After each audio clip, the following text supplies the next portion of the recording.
Hello and welcome to Read 3302, Reading in the Intermediate Grades. My name is Dr. Ryan and I'm one of the instructors for this class, and it's really nice to have you all with us this semester. I wanted to make this video because when we're in face-to-face classes, a lot of times we have that first day of class where we go over the syllabus and we start to get to know each other and all those kinds of things. And that's sometimes hard to recreate in an online setting. So what I wanted to do today was to just sort of take a moment, rather than just giving you all the information and having you go over it by yourself, I wanted to sort of go over it with you in a sense, so that I can help draw your attention to some of the really important things, the important policies that you need to know about to navigate this course successfully. Okay, it's on Moodle, looks like this. So if you have that, grab it. There's a lot of information in here, a lot of which we're required to put in as part of ECU and the College of Ed. But you'll see about the objectives, the course materials, academic integrity, right? Don't copy stuff and use it if it's not yours, and especially if you don't put it in quotes. Book summaries, anything. If you're taking something from someone else, you need to cite it. But I think you know that. Continuity of instruction, but we're already online, so that shouldn't be a problem. Some numbers to call if you need help for distance education, right? So if you help desk numbers and those kinds of things. Americans with Disabilities Act, if you have accommodations, just let your instructor know. We're happy to work with you.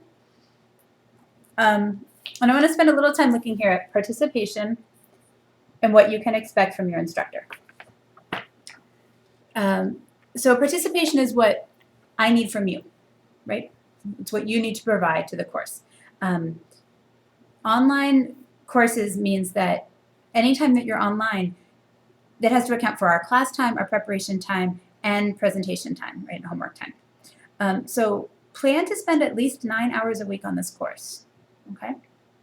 As I said, it's an important topic, and it's really something I want you to get the most out of that you possibly can, so that you can benefit your future students. The more that you contribute, the more that you participate, the more that you interact with your discussion groups, all of those things, that helps me know that you're putting in that effort, right? I can't see the work you're doing at home. I can only see what you're putting online and what you're doing in your assignments. So make sure that your effort is showing up there. But to support you, I will be happy to help with whatever I can do to make you successful. Right? So I'm happy to answer questions you have. I love when students ask questions. That is not a problem at all. One thing that I am asking students to do, however, because you're adults and because you do have a lot of tools and resources already, you'll see down here in red, under what you can expect from your instructor, it says, when asking questions of your instructor, please start by telling her what you've already done to try to answer your question or find the information you need. So I have had students in the past say things like, Dr. Ryan, I'm wondering how many assignments we have in this class. That's a question that you should be able to answer by looking in the syllabus, right? So if you still have a question about the assignments, then you could write to me and say something like, Dr. Ryan, I looked in the I'm curious about how many assignments we have. I looked in the syllabus and I saw this information and this information, but I'm still wondering this, okay? When you let me know what you've already done to try to solve your problem, then I can help give you an answer that will really work for you, okay? So I'm really happy to have you ask me questions, but do tell me what you've done so that I can give you a better answer. I'm also trying to be very responsive over email, right? I know that you need feedback from me. So if you haven't heard back from me within 24 hours or so, feel free to write me again. Maybe I missed it. Maybe it didn't go through. So that's what you can expect from me. For assignment policies, it's the next category here. Okay. In terms of late work, assignments more than 1 week late will not be accepted without prior discussion and approval by your instructor. So if something comes up, you have a family emergency, or your practicum teacher has canceled your visit and you have to, postpone that until the next week, and that'll mean your paper is late. If you have something like that come up, that happens. I understand. That's not a problem. but you have to contact me and you have to talk with me about it first, okay? If I say that it's okay, that sure, I'll take that assignment late because of this extenuating circumstance, then what I need you to do is I need you to, I think it's in here. Yes, there it is in red.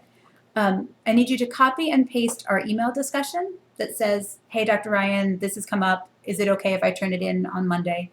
And then I will write back and say, yes, thank you for telling me. Because of that circumstance, I will approve that and I'll take your paper late, or I'll take it late for partial credit or something. Copy and paste that email exchange and put it at the end of your assignment. So when I'm grading and I'm reading and I'm grading and I'm grading and I'm like, why did this come in late? At the bottom, I'll see, oh, right, we did email about that. That way it's present for me right then and I don't have to go back searching through my email box or try to remember. You know, I have almost 90 students, and while I want to give everyone individual feedback, sometimes the details get a little blurry for me. So the more you can do to say, hey, remember we talked about this, here's the approval you gave me, then I can make sure that I'm grading you fairly as we agreed. Okay? So no work late after a week without prior approval. And if you have prior approval for a late assignment, copy and paste it. Okay. I hope this is helpful. The rest of the syllabus will have descriptions of the assignments. Again, because I want to model for you some of the things that we'll be learning, I've tried to be really clear about why we're doing certain kinds of assignments, right? Why it's important that we do this work. So you see that it's not just busy work, that you see that it's not just to give you something to do or to give me something to grade, but that there's a real purpose for everything that we're doing in this class. So the syllabus will describe some of that purpose. There will also be more specific directions given on Moodle on the actual website when you go to do assignments, but this is a good outline for what we do and why we do it, okay? You'll see that there's, again, practicum descriptions. There's an 8-hour practicum requirement for the course. Those will be placed by the Office of Clinical Experiences. And then the last thing here is a point chart. So I grade by points. The course is out of 200 points. So you'll be able to see your grades on Moodle, but you can also keep track of the points, on this chart, or just keep a running list of all the points that you're earning. So this tells you exactly where you stand at all times. It really should. Okay? So I hope that's helpful. There's an extra credit option if you want to go to a Tar River Reading Association meeting. The information is there. So things that are important with the syllabus, remember, definitely participate. Let me know what you've done when you ask questions so that I can, know that you take some responsibility for your learning, and then I can help you from there. The late policies and saving your papers, last name, first name, dash assignment. Okay, I think that's all there. One more document and we're done. So the syllabus is all what we're doing, but the course organizer will help you know when we're doing it, okay? So this is the course organizer. Now the way to read this document is you'll see the 5 modules. This course is organized in 5 modules. The 5 modules are down on the side here with the dates that the module opens and closes.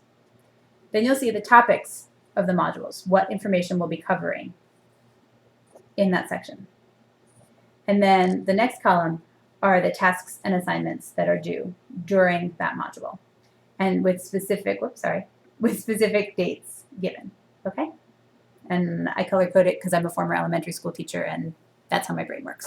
So you can see the color coding there too. You might want to print it out on a color printer if that's an option for you. And then in the last column here, I've just marked about when we'll be in place in practicum placements, okay?